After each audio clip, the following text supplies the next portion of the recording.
Once again, I'm called Mike Vironje, a member of the Bakingwe community with a team from UNESCO. Our target is to document the knowledge of indigenous people around the Rwenzori mountain and how it can help in the climate action. What is your name? Position within your community. My name is Bill Stephen Warufu.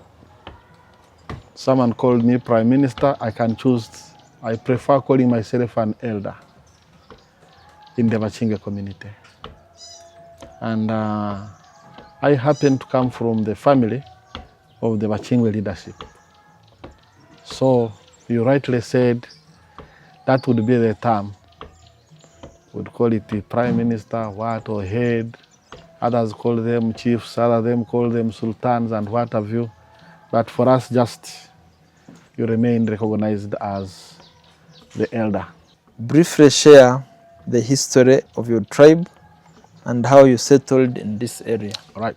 So Bakingwe come from the lineage of Hangi, the king of Bunyoro. The first Hangi, immediately after Kintu. There is the group of 4 Hangis. Hangi, Iralia Hangi. So that is where the Bakingwe stem from. They were leaders in the Tembuzi kingdom. And that Tembuzi was leading the whole of Inter-Castrian region. The whole of Western Congo, the whole of Central Africa, part of Kenya, you can hear of the Wanga areas, the Karagwe areas. So those are the Tembuzi people. It is believed that the Tembuzi were part of the people who came from Yaoundé, but specifically Hangi came from Kush. That's what I believe. Even my name, Bill, who was a brother of Hangi, is properly documented in Amharic language. That is about 1000 AD. So the Achingo settled here under that reign of Hangi. One, to navigate the lakes. After navigating Lake Mwitanzije, which was, right now you call it Arbat, they could have left people called the Bagungu on Chibiro, Sorot Lake. So Bakingwe came here and opened 2 things, and that's why they are called Bakingwe. One, they started the salt mining. Salt mining, there were 3 active salt lakes. One is Unyampaka, the other one is Nyamnuka, the other one is what you call today Katwe. But at that time it was called Bwenda Sorot Lake. The other one was Unyampaka Sorot Lake, Nyamnuka, and Bwenda Sorot Lake. So the Bakingwe were highly esoteric people. That's one thing. That's even why they disappeared in other groups of people. When I talk of esoteric, they had so many secrets and so many wisdoms of how the world moves. Knowledge about the lake, knowledge about seasons, knowledge about secrecy of happenings of things. Even they had great divination knowledge. You look at you and tell you what you are and what you are supposed to be. So they introduced the hedging system of, there wasn't any salt in the first place, in this place. Salt would only appear once a year and out of nature, which they used to call number 1. After that, they would not get salt. But the Bakingwe, when they came, they hedged. Okuchinga is hedging. You hedge, you remove the water, and you leave the brine and you expose it to sunshine and you form soil. You form salt. Same thing the way it is done in Kibiro. I want to quote one guy who came here, was a British, called Thurston, Colonel Thurston. When he looked at how the Bakingwe were doing their work, and he said, these guys have a real industrial town in Africa. He said, I've seen one in Bwenda and another one in Kibiro, extracting salt from alluvial soil. Their main occupation was herding, cattle herding, and fishing. The Bakingwe, much as they kept cows, kept goats, and other animals, they were less meat eaters. Because they almost believed like the Jews, even they would not even eat all the fish. They had segregations about the fish. This one is for women, this one for men. They had the science of deterring people from eating certain types of fish that would cause them problems. It is even written in the Bible. Certain fish without scales cause certain health problems, and I think they knew that. So the second reason why they are called Bakingwe is that the way they would fish, they would open a trench. And when they would open a trench, they would put baskets and catch the fish. Okuchinga. I think now the other reason. So, but the young ones would be put back, and those would be pregnant would also be put back. They would never harvest them. But when other people came into the business, they started harvesting all. And that we feel created a problem of loss of fish. In the 1910s, they found around here a group of people called Banyabutumbi. Banyabutumbi, the other side of Renshama, whom they intermarried with. And this area was called Butumbi. Butumbi means dead bodies. Nagana hit this place and almost all the cows died. And many animals died, especially cows among the Bakingwe dwindled. The others went and stayed in Rujumbura. It was called Mpororo. And the remaining cattle of theirs was taken by the Banyarwanda, who were cattle rustlers. So finally, they settled on fishing and mining. They mined salt in Kasenyi, they mined salt in Nyamnuka, they mined salt in Bwenda. And they would exchange the salt and the fish with other communities from the mountains who would bring them food. The Bakingwe were non-agricultural people. They never grow any food. And up to now, they have no capacity to grow any food. Their main food is fish. The old Bakingwe would eat fish with beans. Beans as food, and then fish as sauce. Some roasted, some dry. They mix the three and eat that. At one time, this place was attacked by a group of people from Bugesera, from Rwanda, under a commander called Mazimpaka. And Mazimpaka almost took over this place. The Bakingwe were reinforced by a group of people called the Ruvindi Regiment from Bunyoro that had the Barusura. And the Bagesera were repulsed. And they were conquered up to Kigali. So some group of Bakingwe remained in Rwanda up to today. They have no clan there because many of them had been part of the Bito people. And therefore, even in Rwanda, their people, they call them Abasingwe. They have no clan there because for them, they would take on a clan of their mothers and like that. Some remnants of the Bagesera moved that side and settled in Bunyarguru, they were passed and went up to Kazo. Because the Bakingwe were non-agricultural people, they came back to the lakes. And this is where they were staying. At first, when they first interacted with outside people, these people were called Banyamazinga. The reason is that they were using all the islands in the lake as their sanctuary during war.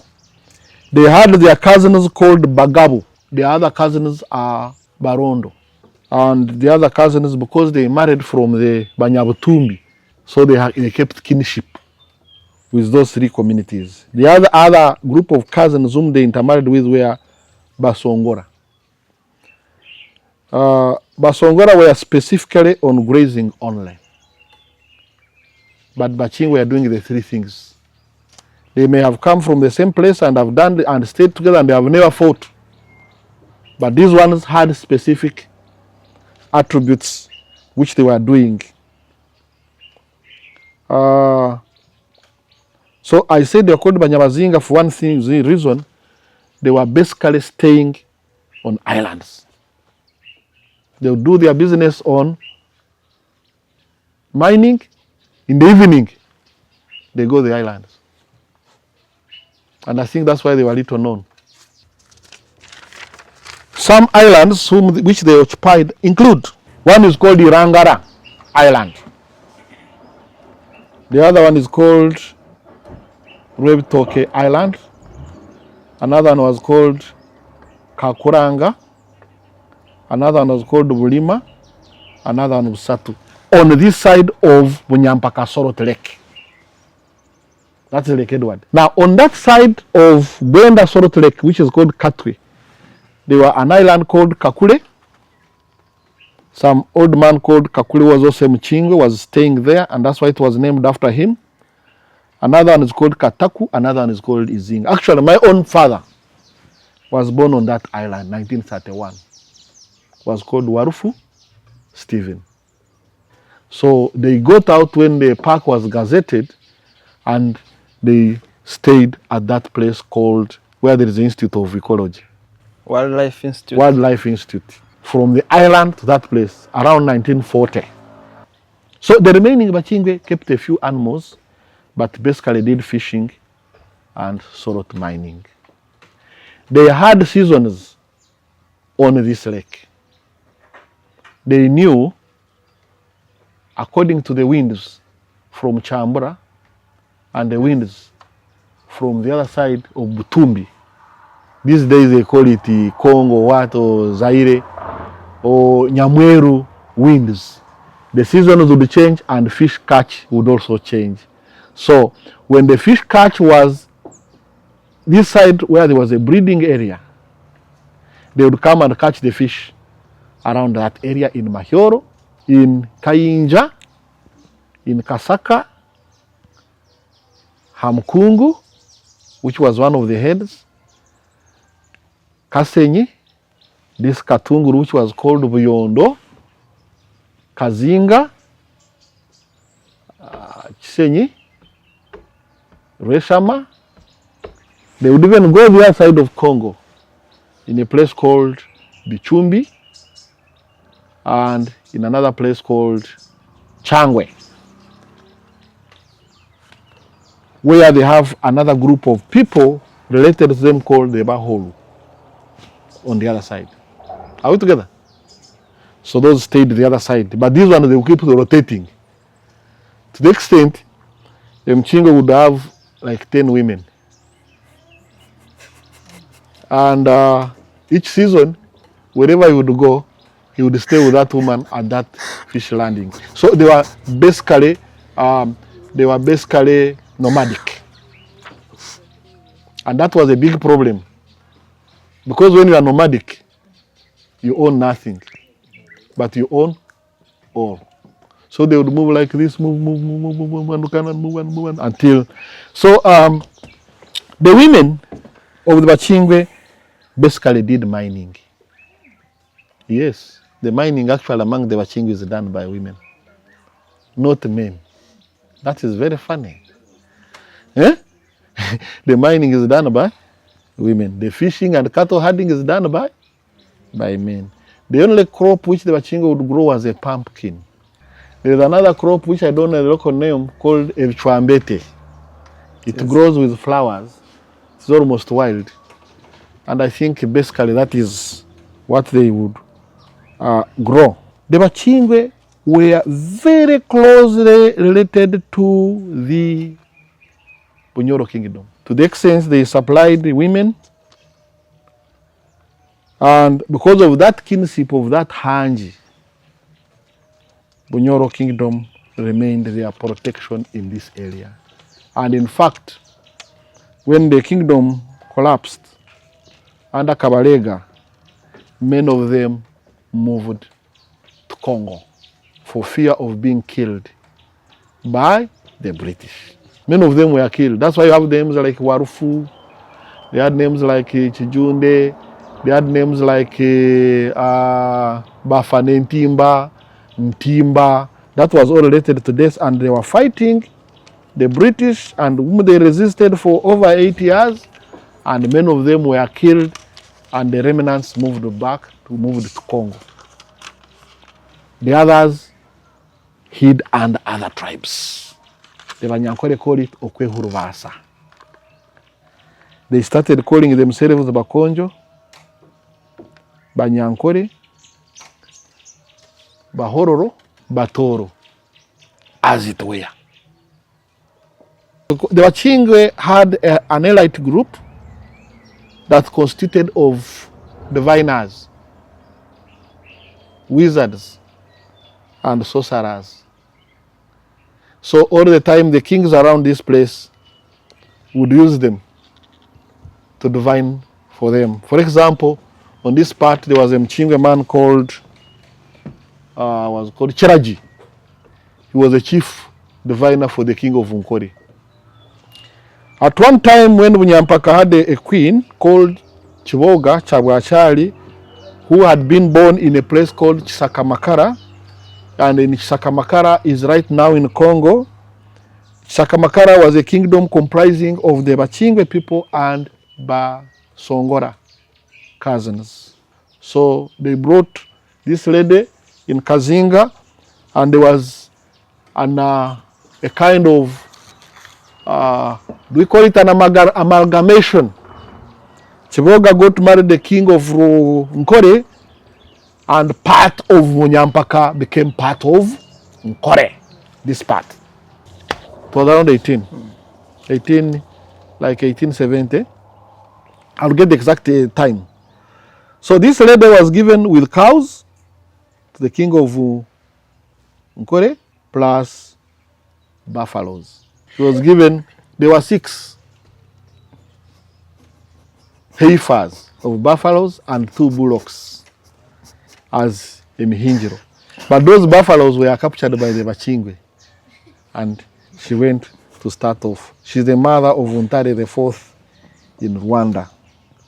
So they became comfortable and kept hiding other tribes. I want to tell you one thing which you should know, and no one should deceive you. The Batoro, the Bakingwe, the Bakonjo, the Basongora were all Banyoro. Record it properly. Yes. Konjo were Banyoro. You may disagree with me, but Bakonjo were Banyoro. When they were in Rwanda, they were under Bunyoro. They were being sent by Bunyoro, part of the group of Isale. But their language is completely different. You talk of which language? What is their language? Questions. What is the Bakonjo language? The Bakonjo language is a Yaounde language. The Bakonjo don't have any language. They speak a Yaounde language owned by Bahunde of Congo. So this language Bakonjo speak is not their language. Bakonjo originally spoke a language of the Nandi people. Nandi people stay in Kenya. They came and spoke Kigisu when they stayed in Bugisu. They also spoke Luganda when they stayed in Uganda. When they came after the death of Junju, There were two groups of people. One were the Bakonja in Luganda, kukonja mato. The other one were the Bakunta, the ones who would kunta mato to move the boats. So when they made an earthen boat in Uganda, it was navigated by a king called Junju, which the Bakunja had refused him to navigate. And he said he was going to use it to go to Kalangala. When he went in that boat, which was earthen, it capsized in the middle and Junju died. And the group of the Bakunja and the Bakunta instituted Semakokero. And when Semakokero took power, conflict emerged, and the group pro Junju and Semakokero started fighting, and the Bakunja and the Bakunta left Uganda. So when they came here, they found the Basongora and the Bakingwe here. That is 1800, like it was around the time Speak came. So the Bakonjo comes, the Banyaruguru stay up, the Bakanyamaguru, the Batagwenda, who are part of Bakunta, stayed in Chitagwenda, and the Bakunja moved up to Congo. When they reached Congo, they found there the Yaoundé people, and they learned their language, which is today called what? Lukonjo. Prove me right or wrong. Get a Muhunde and see how he speaks. He will speak like a Mukonjo, but the language belongs to the Bahunde. Bahunde came from Yaoundé and the original supplier of all the tribes around here, including all of us and Baganda. And it is that language which goes mixed with a Cushitic language of the migrants from Barhargazel and from Kush, and formed the current day language of Runyoro, Rutoro, Runyankole, Ruchiga, Ruhororo. Even the Basongora spoke a Hunde language before it evolved into Runyoro, Rutoro. Runyoro, Rutoro is a Creole.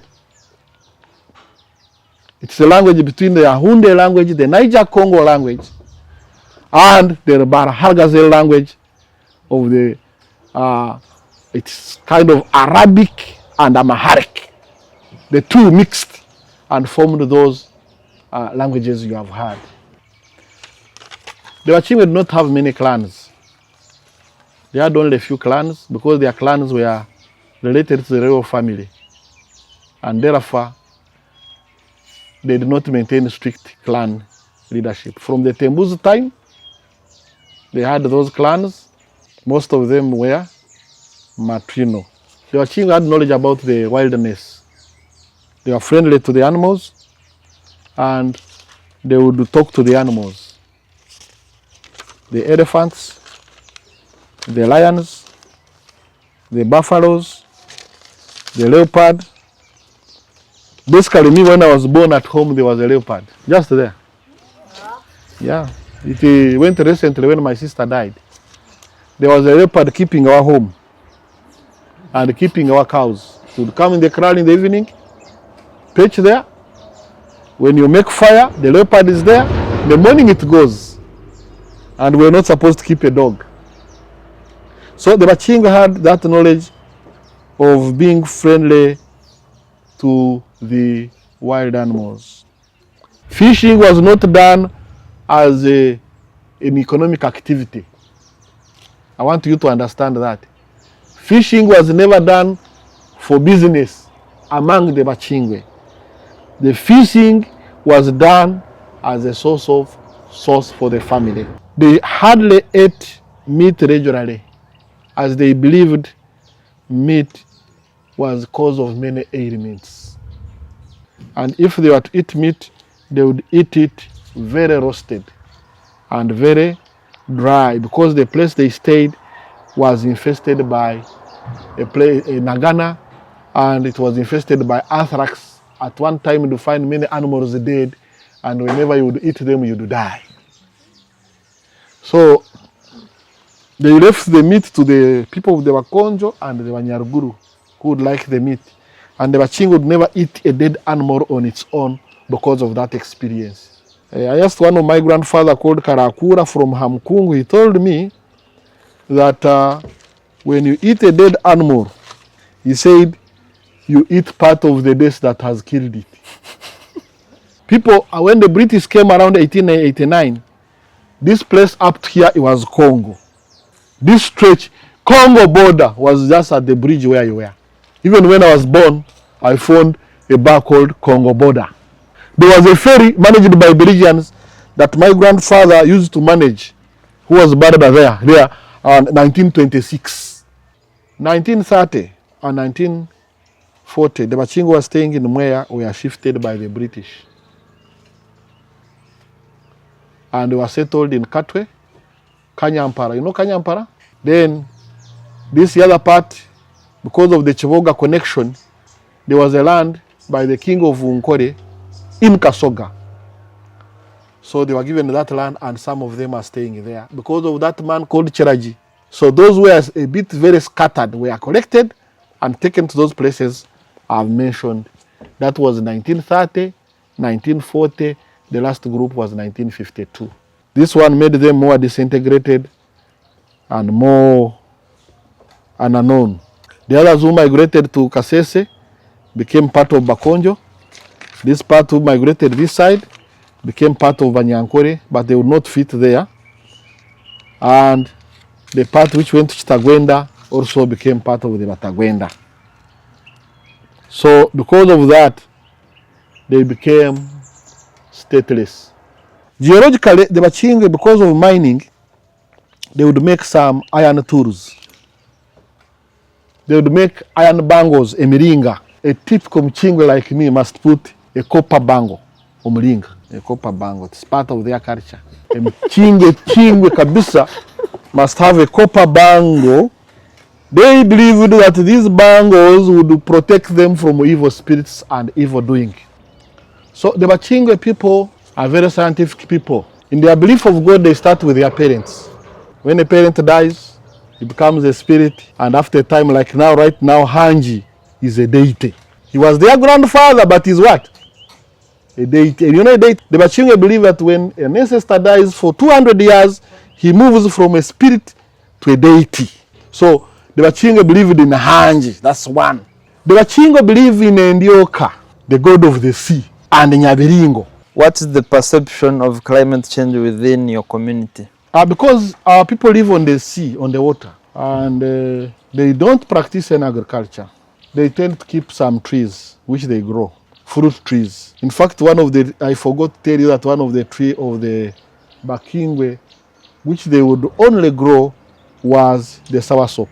The rest of the fruits they would eat would be wild fruits. So in terms of climate change, the Bachingwe blame it to the other people who are doing agriculture, people who come to pollute their lake, like these invasive crops which come and they put into the lakes. In the past, I'm told they would clear them.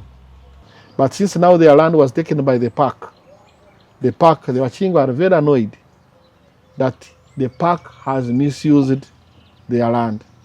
They have brought in invasive crops like a Kalimanjojo, which is very dangerous to the animals, and when you pass near Kalimanjojo, it will tear your skin. So environmental and climate change, Bachingwe don't kill any animals. They look at them as their brothers. So in terms of climate change, the Bachingwe are naturalists and they are conservationists. In Kato right now, there is a big quarrel about the Bachingwe and the people of the mountain. The Bachingwe had only used one part of the lake, leaving the other one to bring in water. There are 72 rivers. So my next question is, how has the climate change affected Mount Rwenzori and surrounding areas? So that lake Nyamunuka, had rivers under it. And it was in 1800 when the rivers diverted. And when the rivers diverted, the Salt Lake died. Nyamunuka is a lake of the flamingos. They come from Nakuru and here. That lake had 72 rivers. Some of them have died. And because they have died, you can no longer get the number one salt in Katwe. The geography is simple. According to the Bachingwe, you have down there are layers and sediments. The lower part it sieves all the debris and organic material down, which continues decomposing until it becomes oil. The middle part has water that has been left by organic rotting material. On top of it, there is the brine. Brine is on top of water. Now, the water, rivers flow, and they have fresh water. This is salt water, this is fresh water. When there's drought, the water down becomes warm. So there is worms down, there is worms on top. Now the Bakingwe, after hedging to stop the other water to enter, they remove the fresh water. Now they leave the other water in the other season of drought and the sunshine to dry the soil which they pick out. Now my brothers from the mountain, when they came, said, these guys, these things, they don't know them. Are we together? Let's have all them as around as what? The Sorot Lake. And in that event, the lake started dying. So you can only get now number 3 Sorot, which now they call number 1. The other number 3 is somewhat purified salt. Number 2 would be the best salt. Number 1 would only come during the dry season, when all the rivers are working, and so number 1 no longer comes, and number 2 no longer comes. We are only capable of number 3, which we now call number 1. 2, mining of the rocks. At that time, Bakingwe used not to mine rocks. Those who started the mining of rocks was a demand from Munkore and Rwanda. And when they came, we allowed them to start mining the rock salt. And right now, it is almost depleted. It is believed by Bakingwe that a rock salt is formed after 1,000 years. So the mining of rock salt should stop, according to the Bakingwe. If it doesn't stop, that salt lake will become like Mnyanyange and it will die. Number 3, there is a need to educate our brothers in the mountain about the conserving the hilltops with the trees. Learning to conserve trees, the hilltops with the trees, which I hope they are not doing. Then 3, when they come to live with us, they add in canoes, they add in pans, and the whole lake becomes overused. And both of us now are at a loss, both in the water and in the Sorot Lake. I'm trying to tell you, there is an urgent call to save the Bakingwe community from the face of the world, because right now they are not living more than 1,000, not so? So I say they lost all the knowledge because they have been dying without documenting their knowledge. 1, the knowledge about mining, which I believe they had great knowledge about mining, about rocks, about processes of making iron ore, iron tools, and even steel. As I told you, my name is Bill, and Bill meant silver, and he was a silversmith, which they would do secretly, and that knowledge is lost. They would make iron bracelets from copper, which is also lost. I even told you in the kingdom of Munyoro, the current one, they were the one in charge of making guns. Those old guns. Because I know one Mzee Mabale, he was buried at the Kasoga, used to make guns. The type of guns that was an Arabic gun that Kabarega had. And the knowledge of purification of salt. The salt we are eating, everyone has entered into it. It is not the real salt. We believe the knowledge is still kept at Chibiro. And if you pick the salt at Chibiro, you really find it is really good salt. So environmentally, I said, if they are again put in charge with their beliefs and the theories, they would be the right people to protect the lake. What traditional methods does your tribe use to predict weather patterns? Basically, they use wind and stars. So they know that Rufajiri, when it appears, it is this season. In Nyarushatu, when it appears at this point, it is this season. Then Omusaraba is the Southern Cross. You know, it keeps tilting like this, not so. But it does not go very far. And out of those stars and the winds, then they would tell the seasons are changing. And they also change the activities to preserve the fish and even to preserve the mining of ores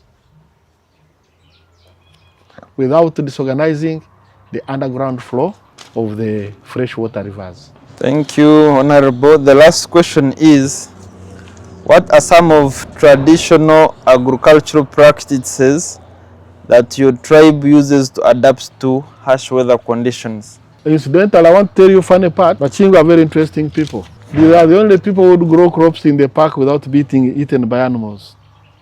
I don't know what method they would use to stop the animals to choose not to eat their crops. However, I discovered one. They would use pepper to help them scare away the animals. No animal eats pepper other than human beings and birds. The Bakingwe know that no animal eats tobacco. Did you know that? No. So wherever they would do their traditional methods for harshness of weather, and they would intermix those ones.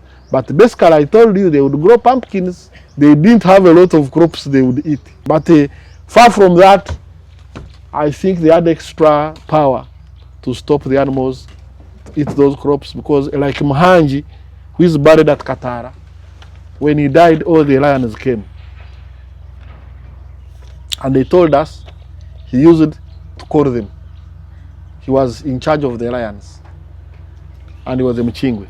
So they had other spiritual knowledges, which we feel we have lost, that would help them manipulate climate change and even mitigate the effects of climate change. These days I no longer see them happen, but at one time, there's when wind came and took all the roofs of all the houses. That was 1979. So they would know what to do in case of such a thing. That was the last question. Thank you for your time. Justify the present government policies, population increase in conservation campaigns. This one is centering on what I'm hearing about Lake Katwe, because I feel the government policies are also playing a part in destroying our nature. So what advice can we bring that will now help in reconserving than what I may term as alarms or lamentations, because we can have a way forward? As of now, I don't see the way forward. As a Mchingwe, when you talk of a Mchingwe, I mean someone who is esoteric. He can divine and divinate. You can blame anybody, but I'm trying to tell you that at one time you do not be a salt head unless you are a Mchingwe. These days, anybody can. I think the last Mchingwe Mwihwa was Mkonjo Kosma. And he had stopped all that. During his time, no, he wouldn't, because he had traditional knowledge. Are we together? But now these all came Chireru, they started now. You know, we serve government and we serve nature using the laws, also using the traditional laws. If we lose track of the traditional laws of nature, facilitated by government laws, we kill everything. So therefore, there is a need to listen to the natives. Listen to them. What do they say about the Salt Lake?